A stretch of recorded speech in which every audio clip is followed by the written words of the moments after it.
Hello, wondrous ones. I've had some comments about why in the world am I doing such basic fundamentals for piano playing and reading music notation. And I just want to let you know that the piano is such a wonderful gateway to the world of music, especially to the world of reading music. Although you do not have to read music to play the piano. Want to make that clear. We're touching upon, in my 20 sessions of fundamentals for the piano, we're touching upon music notation in little ways, so you'll just know that yes, there are some basics that you can pick up pretty easily in reading music. And you are always welcome to join me for some private sessions at any time. Of course, you can go to SharonGinspires.com and find out about that, and we'll connect. But for right now, think about it. The piano is actually, contrary to what some people think, because we know what these electronic keyboards are designed to be about, is about that 88 key big music box, big wooden music box that you might see the grand pianos with that big, interesting, triangular, curvy table on the top. That's the grand piano, or those big wooden upright pieces of furniture that are amazing music boxes. Those things have a harp inside of them with so many strings, it's unbelievable. So some people think pianos are in the string family because what's actually making the sound are strings. But actually, pianos fall into the category of percussion because the thing we do to interface with them is strike or hit or fall into the black and white things. We fall into these, we hit these things.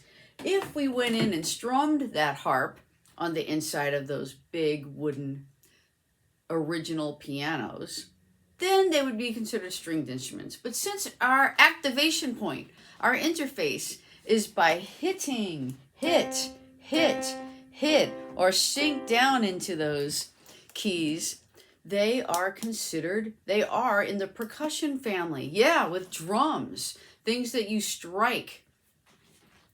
Therefore, it makes it somewhat simplistic to get a really good basic note sound. If you can you could even do it with your elbow, probably up, except I can't really hit one key, but let's try it on a black key. Oh yeah, it sounds like a really good one single note. That was easy. You cannot do that with a saxophone. You can't do that with a guitar. Not even the bass guitars with only 4 strings. Not even with a one-stringed instrument would it be that easy to make a sound. There's more involved. The string has to be properly tuned. You have to put one hand on some kind of a fretboard. You have to put the other hand where you actually pluck the string. So it's a 2-phase and more process.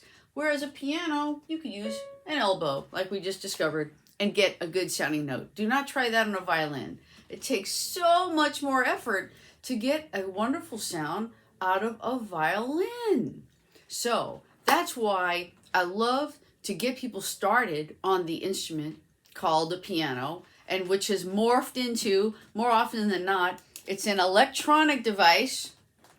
Looks kind of like a piano. It's devoid of the big wooden music box, and it's also devoid of the harp inside that has many strings that need to be tuned once a year.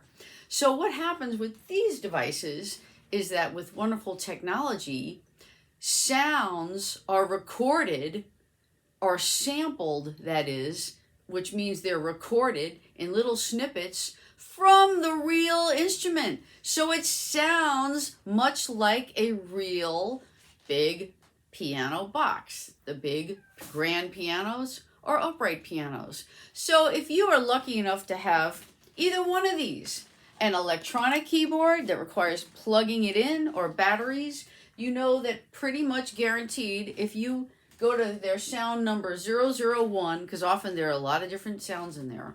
But if you go to the first sound, the sound that has like a number 1 digitally, guess what? It's going to sound pretty much like a real piano.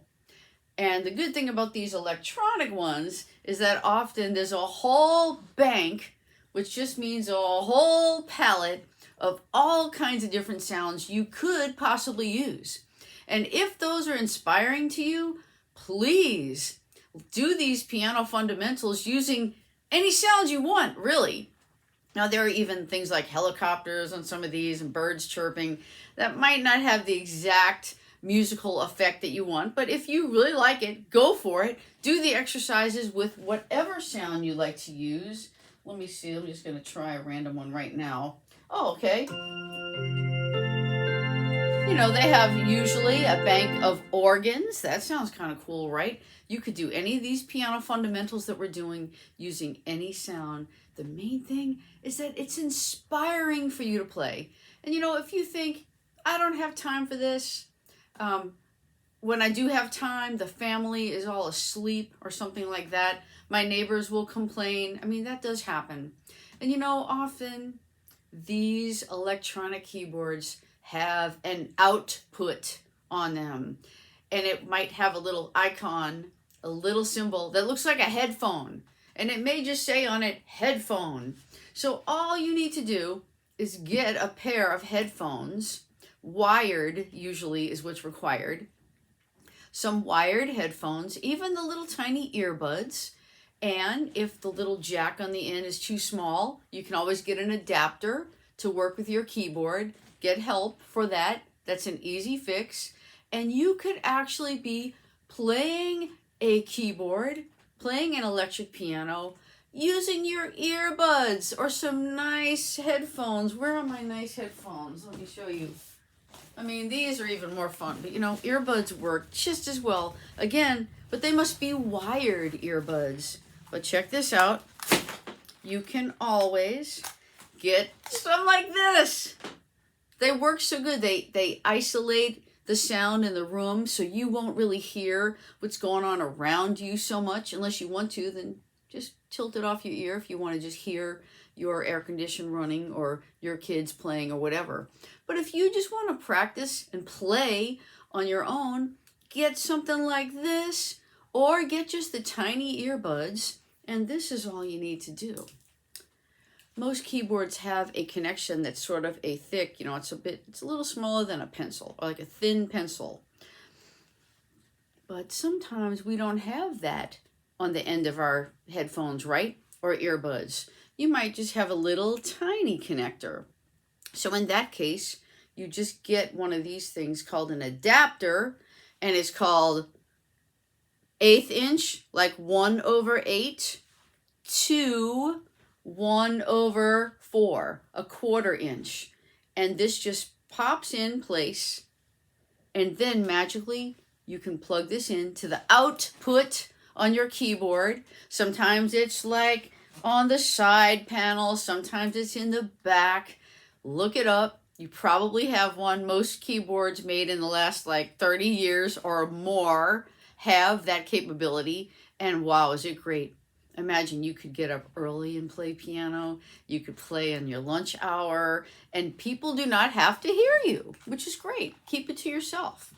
Listen to yourself. Have fun with it. So I'm doing these fundamentals. You know why? Because there's people that think they are not musical. And if they're able to walk, if they were able to crawl, if they're able to just function in life, they've got some sense of rhythm already. So the piano is just a great introductory instrument, and people come to me who have absolutely no musical skills, or at least they think they have no musical skills. And by learning, just like, it's kind of like if you're learning a second language, because music is like another language, playing it and reading it. But imagine if you really wanted to go visit Tokyo, and you really wanted to get some Japanese lingo, you know, so you could speak the language. But imagine if you just said, well, I don't have any bit of Japanese in my system, and I've never learned that. I didn't go to school for that. You can't just cut it off and say, I'm not Japanese, so I cannot learn some Japanese. Well, it's just like that with music. Just because you have not played any music or considered yourself a musician, there's like an introductory phase where you can find out like, hey, I can learn a couple of letters, I can learn some of the meanings in music, and I can even play some music without knowing too much, because Sharon G's got you covered with the fundamentals to get you ready to play. So, and you know what? And if you want to go to Tokyo and speak Japanese, please get some introductory Japanese phrases.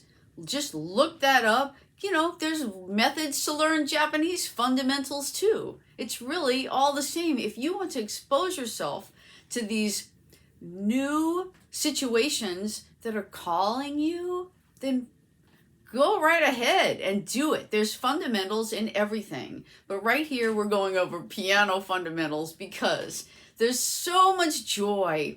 People light up and realize they can actually do something that's coming from within them to the outside world and really impact their lives, stimulate their brain cells, help them enhance their cognition, help with kinetic skills, balancing hand and eye coordination, even helping with arthritis, because your fingers do not have to be perfect for this instrument.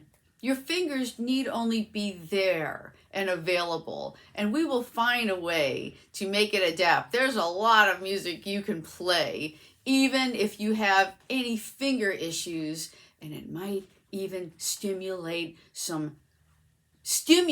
those nerves to respond a little better, because they'll have a mission, and that'll be an amazing life enhancement. This is why I do what I do. This is why Fundamentals for Piano has been created for you, and I look forward to seeing you inside that world, Wondrous Ones.